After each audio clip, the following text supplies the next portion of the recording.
to discuss the pros and cons of letting your property out to the council.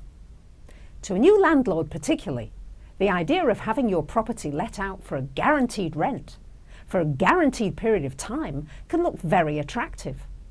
Very often councils will offer a reasonable rent, and particularly in the downturn economy, having no vacant periods in your property can seem like a miracle.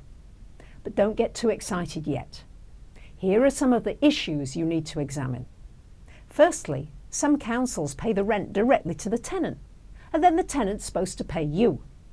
However, I've often seen tenants spend all the rent money and then they've no money to pay you, the landlord. Evictions are difficult enough when you have to initiate them, but when you have someone else do it for you and you're not allowed to be part of that process, it feels like an exercise in futility. When a tenant fails to pay your rent, you as the landlord have to show proof that the tenant didn't pay. The council doesn't have to show it, the tenant doesn't have to show it, but you have to show that proof. Then you have to wait for the council to initiate the eviction process. And once again, you have no control over any of this. So what started out looking like the answer to your prayers may well end up being your biggest nightmare. Now we get to the terms and conditions of council rentals.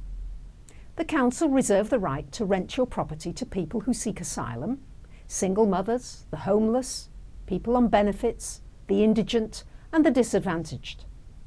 Then you say to yourself, well, that's okay as long as the council abides by its rules that it will return the premises to the way they were at the beginning of the rental. On the surface, that probably sounds acceptable.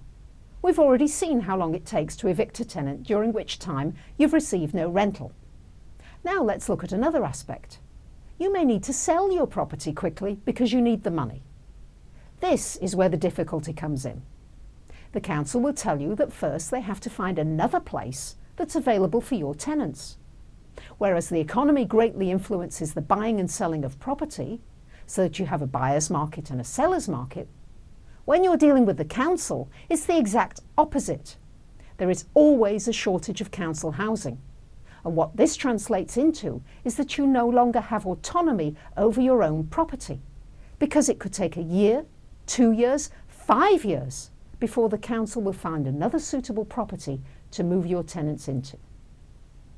I had a client who came to me in tears about a property that she'd rented to the council about a year ago. The first 12 months everything ran smoothly. Then the funding was cut to the council and the council had to move the tenants out.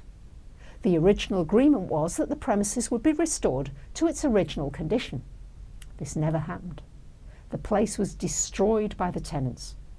My client had to spend thousands of pounds restoring her property. So to summarise, the council in any country is a government undertaking. It's very difficult to sue the government or to get them to change their laws.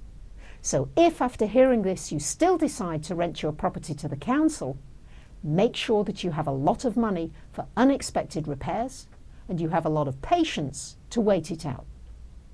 I had an email from John S. from last week's show. He says, I think you have a heartless approach to being a landlord. I am about to invest in my first property and will gladly welcome tenants who have pets. I myself have 3 dogs and 2 cats, and I would be severely upset if I tried to find a house to rent and I was denied a lease because I had pets. Well, thank you for your email. There are some landlords who do allow tenants to have pets, but they are in the minority. The reason for this is because no matter how careful you try to be with the cleanliness of your animals, they do leave a very pungent smell.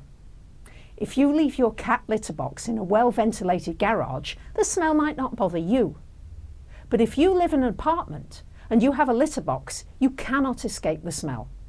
Now, if you're a landlord and your tenant is getting ready to move and the apartment is very clean, but that smell lingers on, you're going to have to do something. Maybe hire commercial cleaners to make it ready for the next tenant who may not care for animals or who may have allergies to them. So I will throw this question back to you. If you lease your apartment to a cat lover and they leave and people come to view the apartment but cannot stand the odour and you lose prospective tenants, will you still feel the same way? Next week, we'll talk about tenants and their issues with landlords. See you next week.